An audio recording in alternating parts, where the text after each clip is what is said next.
Hello, I'm Dr. Melissa Bittner, Assistant Professor in Adapted Physical Education at California State University, Long Beach. This is Dr. Barry LeVay, who's been the APE coordinator for over 30 years. We're putting this iMovie together for pre-service APE teachers at CSULB to help alleviate concerns and help with content focus.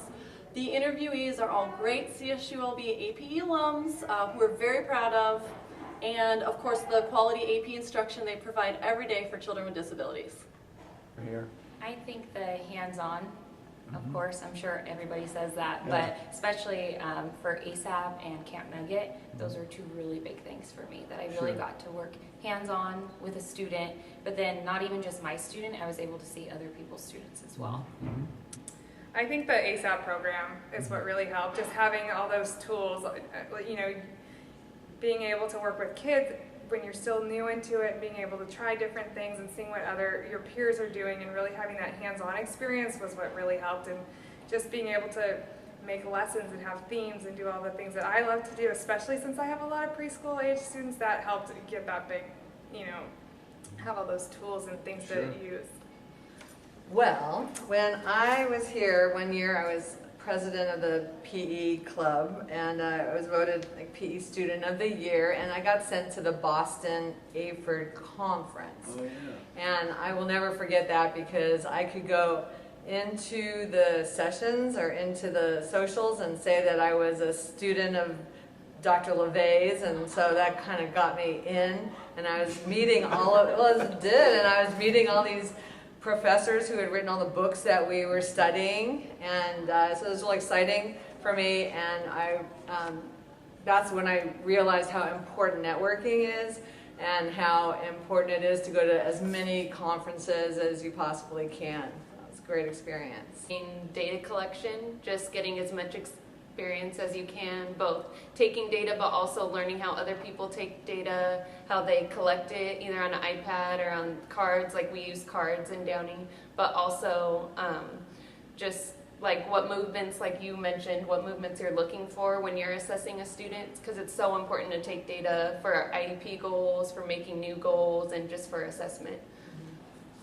For me, I wish that I had more experiences with other assessments, more hands-on, going to as many in the schools. So not even just here at Long Beach State, but actually going to contacting different teachers and seeing if I can see an assessment. So not just going to one teacher, seeing other levels, preschool through high school, just going to see different assessments. To kind of see what I liked too, you know, personally as an assessment to use in the future, and just getting to know the different types of assessments. Yeah, full range of ages Exactly. and disabilities. Great. How about you? I would agree with that. I would also say I wish I had placed more emphasis on seeing more teachers and more different types of disabilities. When I first started teaching, I thought I had it all, you know, I knew who I wanted to teach and I knew what kind of disability I could work best with. And it's changed so much over the years, working with different types of disabilities and severities, and so just seeing all the different stages of different disabilities is something I wish I did more. Sure. So it's almost like you have to know those 14 disabilities and different age groups, and from preschool to high school. Yeah, that's great. Can I add? Yeah, sure. Bouncing off of what you said, I always thought when I was an undergrad that I wanted elementary school. That was my thing. I loved it. And then when I got hired, I got what I wanted, but I also got middle school. And I was like, oh, I don't know, like this is going to be a challenge for me. So I kind of wish, and now I absolutely love it. It's one of the best parts of my day. Good. So I just feel like just being open, even if you think you know what you want, you might be surprised, and it would be good to just see everything. Flexibility. That's my major thing. I think you have to be, like I was talking to those two student observers I have right now, and I was talking about that question. I'm like, my major thing that I think is flexibility. Our kids change from day to day, from week to week.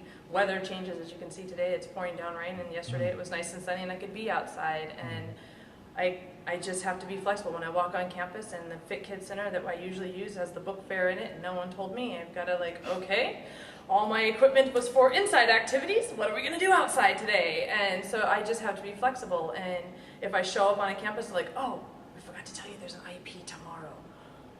All right, okay, flexible, let it roll, and we figure out what to do. And I just have to go through with a smile. And I think that's another thing is you have to learn to be a good communicator.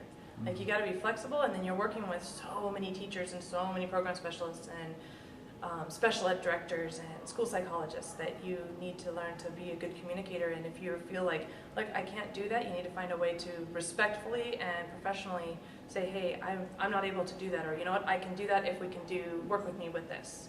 Like I think that's two things. You got to be really like flexible and be willing to like kind of go with the flow at times, and other times really learn to be a good communicator and work well with all the staff that you have to work with, because we work with a lot of staff. Yeah. I would say number one skill would be being flexible, because there's a lot of different wheels to our job.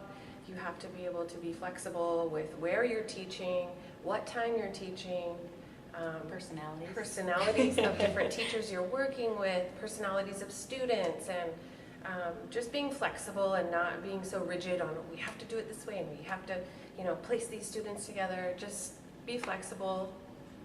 That's probably my number one. And organized. I'm Yes. still working on this. So it's my 5th year.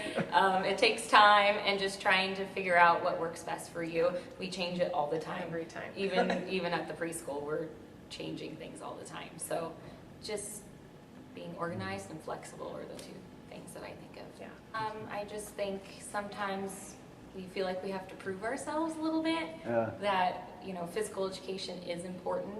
And I think that's just a continuation. You show, Sure. You're also educating the people that you work with, not just the students, but also the staff.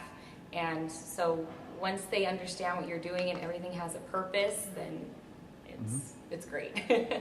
Some of the challenges are definitely that I face are with litigious cases, litigious parents. I mean, depending on the district that you're working in, for sure, being prepared for that. And the main thing is just data, sticking to your data. Don't put your opinions in your reports or anything like that. I mean, you can always cover yourself by just stating the facts. And I think that's something that it can be a challenge, but once you understand that, it's kind of how you overcome that.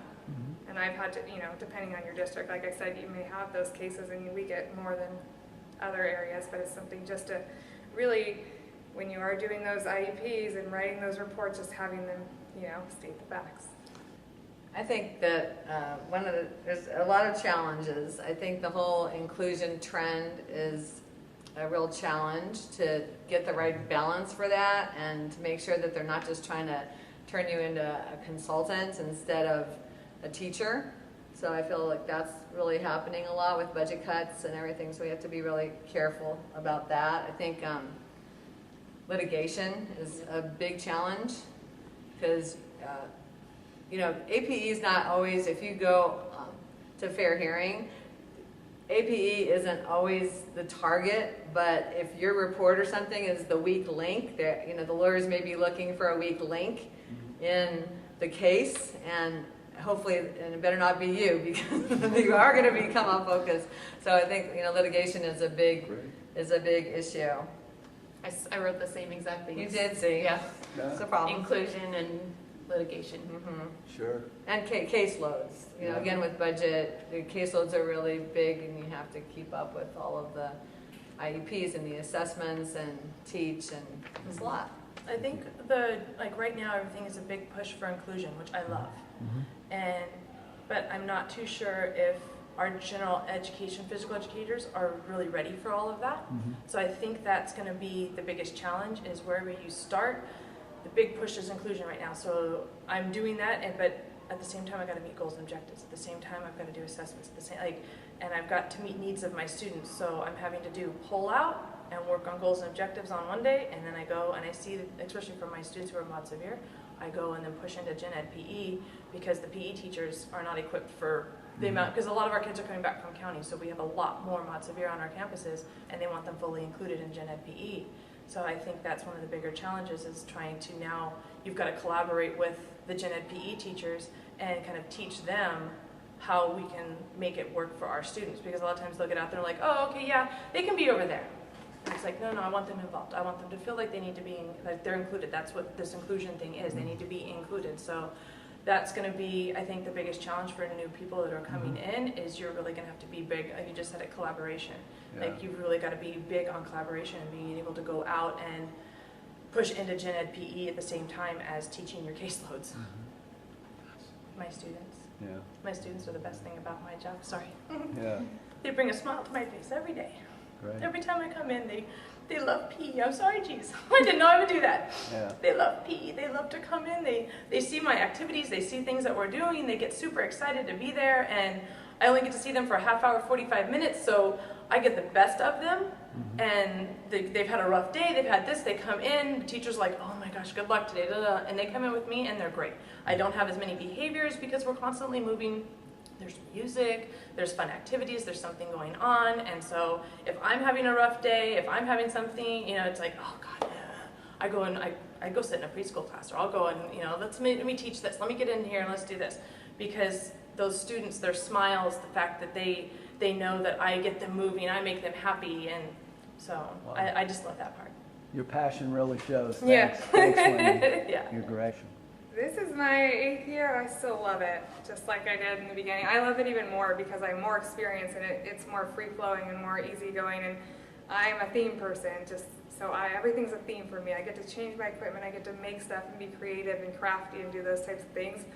And like seeing the kids are excited about those types of things. You know, it's not always easy to see the big changes in the physical abilities of students, but just if they're excited to come versus we're usually on the ground or different things like that, that's been great for me. So Long Beach State has a long, rich tradition in training university students to teach quality physical education to students with disabilities. And this dates back to the 1960s when Dan Arnheim and Walt Crowe wrote the first book one of the first books on adapted physical education while they were professors here at Long Beach State. Dan Arnheim was a real pioneer in adapted PE, and he started what was called the Sensory Motor Institute, which was an on-campus program for children with disabilities, and at the time it was one of the first in the United States. In the 1970s, he teamed up, Dan Arnheim and Andy Sinclair, and they wrote the book, The Clumsy Child. And the book was really dedicated to what they were doing in the Sensory Motor Institution, working with children with disabilities. They were bringing them on campus, and our university students were getting a lot of quality instruction. In the 1980s, Fred Rodriguez and Peggy Lasco both were directing the program, and at that time it was called the Perceptual Motor Development Clinic. In 1988, I started as an assistant professor, and I was directed to basically run the adapted PE program, which is the APE Authorization Credential Program, and also what's now called the After School Adapted Physical Activity Program. In addition to Camp Camp Nugget. Nugget, right. Yeah.